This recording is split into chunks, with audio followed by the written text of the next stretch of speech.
Hey everyone, welcome. We're continuing our reading of this wonderful book for the book club, Deep Textual Analysis and Overall Review.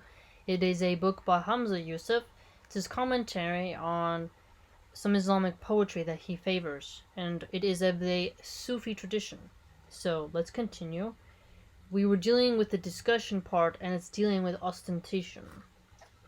Okay, regardless of such authoritative views, one still finds a range of opinions. Rabia al-Diwa once said, "Go after the gardener, not after the garden."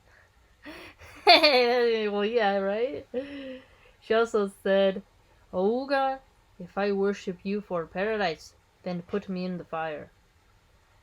So don't just do it for the sake of where you'll end up, do it for the sake of Allah, right? This is an extreme statement, Shatha, said in a state of spiritual ecstasy. Qadi Abu Bakr and Siddiq Ahmed Zarruq say that in no way should anyone belittle the worship of God with the hope of admittance into the gardens of paradise, for this is not belittled in the Quran. Yeah, I hope no one would do that. I mean, it'd be quite strange.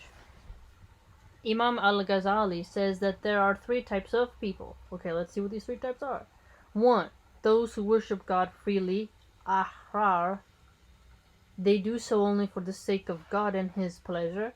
Including in this type are those who are diligent in their worship to fulfill their covenant of obedience to Allah. Okay, so yeah. I mean, I try to hurry. I'm always checking the times. I have the alarms on my phone. I always do. I always make a prepare if I have to miss it. But every day, all 5 of them, and I focus and I adjust my entire schedule around it. It's kind of weird fun, like in Dhuhr, right? This like at 12:30, then Asr's at 2:30, and between those 2 hours I clock watch a lot. Even though I got 2 notifications on my phone, I go like, how long until I have to? Because then I say, okay, I gotta do here, I'm gonna go work out, I gotta schedule, but it's all based around how I pray. And I really notice a difference now, just doing now every single day Fajr, right? Except for when obviously you're on your period, right? But every day I like waking up now, and guess what? Now, sometimes I wake up and I wake up like a few minutes before the alarm. And my eyes, you know how you're laying in bed and they just open and you don't have the drowsiness? And then sometimes you're like, I don't want to know. I wonder if I'm just waking up and I should go back to bed, or if I should stay awake, check the time, and then see if I should just stay awake or go back to bed. Because sometimes when you go back to bed, you become more tired than if you just woke up. But sometimes you have to force yourself back to sleep if you need to recharge yourself, depending on what you have to do. But I hasten to do it, right? I hasten to do it. Like, I'm okay. And my little one gets to see me hasten and asks me, like, oh, how much longer do you have to pray? What time do we have to pray? Like, it's good. Or when we schedule things, like, oh, I have to pray. And she'll be like, oh, we have to pray. It's like we schedule ourselves around it, and I quite like it. So at least I'm, doing that part of the covenant, looks like. The second type is people who worship like merchants, tujar, looking to get something out of their worship. Now, okay, I'm not, like, okay, let's say if I say, if I can tell myself keep doing good because what is in the next one will be better. I like when I know that we have to motivate ourselves, but we don't have to do it just for that. It seems like a very delicate line. You constantly have to be looking at your intention, right? But like for me, I'd be like, okay, in the hereafter, I'll be good in this world. Cut off all the lust and all those bad habits.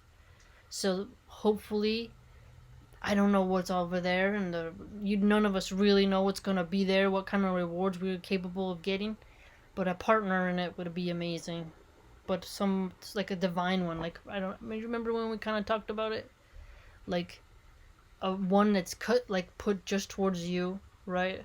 Because that's a possibility, right?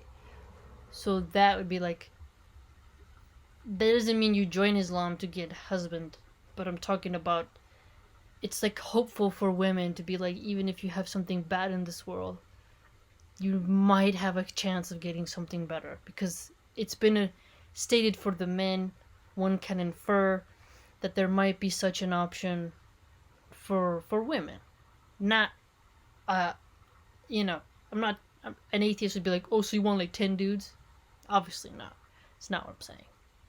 But you get what I mean. Like a particular partner could be children with that person. You never know. We don't know. But my point is that you have to make sure it's not just doing it for the sake of doing it to get something, and then I guess we really have to watch ourselves.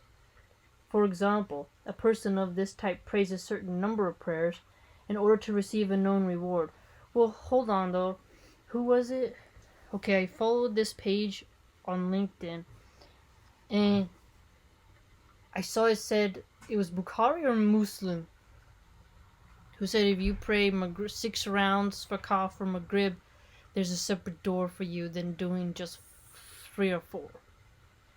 So I started doing Maghrib 6 for Maghrib.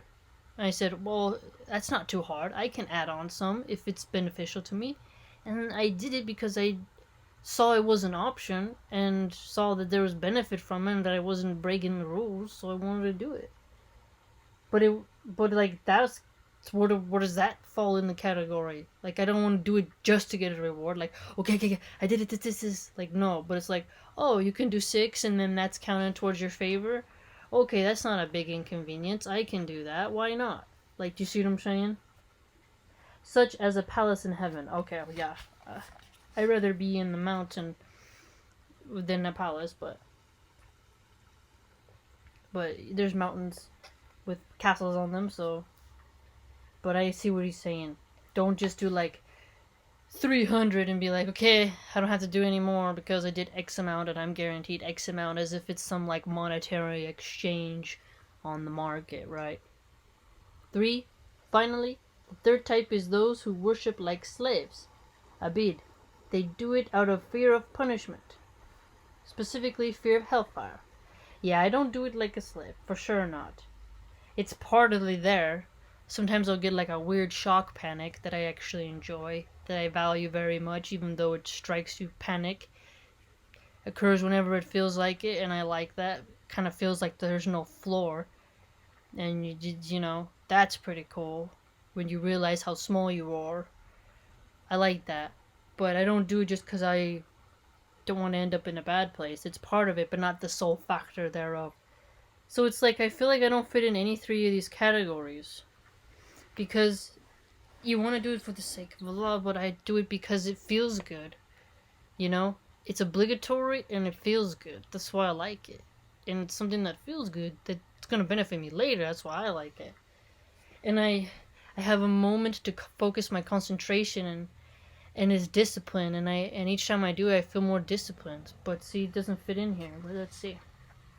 Indeed, the Quran does encourage people to race for forgiveness, compete for heaven, and the like. Many verses describe the terrors of hellfire. The people will fear it and do they can be delivered from it. Many verses also donate the great beauties, rivers, and absolute peace of paradise. This encourages people to be vigilant in their rites of worship, and other obligations, in order to reach the stations described so wonderfully in the Quran. Yeah, see, so you want to reach the stations, you want to perform the rites well, and fulfill your obligations. You just have to balance it reasonably to not be the slave, or to be the tujar, right? So the abid and the tujar is bad, not good. So you want to be the ahrar. You want to be them, those who worship God freely. Qadi Abu Bakr says that having desire for the garden and the hereafter, or feeling hellfire, is an expression of akhlaq, good, wholesome, and prophet comportment toward God. Like, okay, the most realistic example that I felt of the paradise was, I don't remember where I saw it.